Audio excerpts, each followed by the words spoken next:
परमेश्वर परमात्मानंदम किताब जगत कारणी पेज नंबर 79 कि जो चाहे वही करे। सोना से ये बनी इसी तरह से चांद और सूरज को उतार सकते हैं। सो अजब नहीं कि जब इनके दिल में उतारने की आवेगी तो उतार देंगे। लेकिन ये सूरज चंद्रमा जमीन माते की देही में जोत है कि जिस तरह से अपने शरीर में जोत है, परंतु इससे पहले जो किच्चा का जिक्र किया गया है वो कुल जाल है, क्योंकि इन्होंने किस्म किस्म जाल बेंदर चला दिए हैं कि जिसका कुछ भी शुमार नहीं, बल्कि सैकड़ों किस्म के कीचे चला दिए हैं जिसके पढ़ने से कुल हाल इन बनियों की जाल का मालूम होता है। सो ऐसे ऐसे कीचे इन बनियों ने इस वास्ते चला दिए हैं कि जो आइंदा को जाल चलावेंगे तो संसार के लोग ये जानेंगे कि अगले लोग करामती किताब में लिख गए हैं और भजनों वगैरह में और मुँह जमाने किच्चा कह गए हैं। तो जो कुछ जाल दुनिया में बुरा होने के वास्ते चलावेंगे तो दुनिया हमारे जाल को नहीं समझेगी और ये बनिए चांद सूरज को तारा समेत अपने जादू से ज़मीन पर उतारेंगे।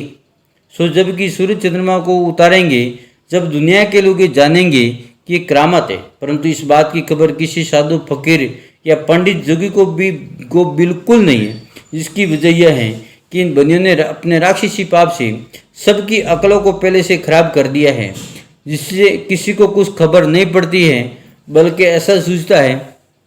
कि हम करामती हो गए और दुनिया भी जानती है कि करामती है, परंतु इतना ख्याल नहीं करते कि सूरज चंद्रमा को तारा समेत जमीन पर उतारते हैं। तो वो जब उतरते हैं कि जब जमीन माता के नाम का पाप 84 लाख कुंडे के ऊपर कराते हैं, जब जमीन माता का दम घुटता है, जिस तरह से आदमी का दम बीमारी की शुभ से घबराता है वह घुटता है, परंतु जमीन माता का दम चांद सूर्य उतरने के शुभ से घबराता है, क्योंकि बनिए जमीन माता के नाम का पाप 84 लाख कुंडे के ऊपर करावेंगे जब सूरज चंद्रमा को जादू को जोर से जमीन पर उतारेंगे। इससे जमीन माता का दम घबरावेगा। सो इन बनियों ने अपने जाल की निगाह ना पड़ने गृह से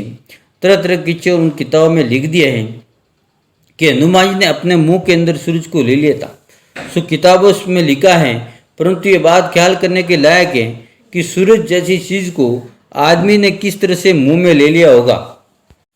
क्योंकि मुख के अंदर सूरज किस तरह से आया होगा, मेरी दानिश में बात बिल्कुल खिलाफ है।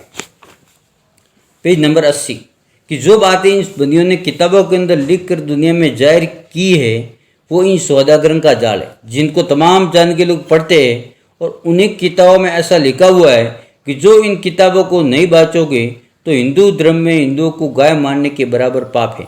सो ऐसे ऐसे हालात किताबों में लिखते हैं कि जो इन किताबों को नहीं मानोगे तो तुम्हारे वास्ते अच्छा नहीं है। और अलावा इसके मुसलमानों की नसीबत ऐसा लिखा है कि जो तुम इन किताबों को नहीं मानोगे तो तुम काफरों में समझ जाओगे। सो ऐसी जाल की बातें हजारों इन सौदागर ने चलाई है और हजारों किताबें चलाई है। सो देखो भाई, ये सौदागर तो खुद काफिर और कुलंकी है, क्योंकि इन्होंने अपनी किताबों में हिंदू मुसलमानों के नाम लिख दिए हैं और कहते हैं कि किताबें तुम्हारे बुजुर्गों की बनाई हुई है, सो तुम इनके मुआफिक पढ़ कर काम करो। सो ऐसे ऐसे जाल इन सौदागरन के हैं। सो तुम संसार के लोग इनके जाल से परहेज करके इन सौदागर महाजनन को गिरफ्तार करो और सजा दो, ताकि सौदागर लोग अपने राक्षसी पाप करने की जगह को बता देवे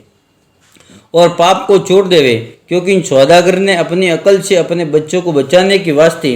और हिंदू मुसलमान के और अंग्रेजों के बच्चों को मराने के वास्ते ऐसी ऐसी किताबें चलाई है कि जिस तरह से रावण ने काफिर विद्या की किताबें चलाई थी, इसी तरह से इन बनियों ने भी हिंदू मुसलमान के बच्चे मराने के वास्ते राक्षस विद्या की किताबें चलाई है, क्योंकि इन बनियों ने हिंदू मुसलमान और अंग्रेजों के बच्चे मराने के वास्ते इनके बुजुर्गों के नाम लिख दिए। सो इस गरज से लिख दिए कि जब कोई राजा बादशाह इन किताबों का हल दरियापत करेगा कि किताबें किसने बनाई हैं, जब हिंदू मुसलमान कहेंगे कि हमारे बुजुर्गों की बनी हुई है, सो राजा बादशाह इनको तकलीफ देंगे और हम तो उलादा कलादा ही रहेंगे। इससे अक्लमंदी की है कि जो इन्हों के घर में जुट्टी और जाल की किताबें निकलेगी तो हिंदू मुसलमानों के बच्चे और अंग्रेजों के बच्चे मारे जाएंगे। जब दूसरी बादशाह के लोग ये जानेंगे कि कुलंकी यही है, इससे अंग्रेज वगैरह घर में और हिंदू मुसलमानों के घर में जुट की किताबें हैं और इनकी ही चलाई हुई है, जिसमें सूरज उतरने के अलावा और भी सैकड़ों किस्म की बातें जाल की लिखी हुई है। परंतु ये तो बनियों ने अक्लमंदी की है कि हिंदू मुसलमानों को जाल की किताब पकड़ा दी है। जय परमेश्वर, महात्मा नम।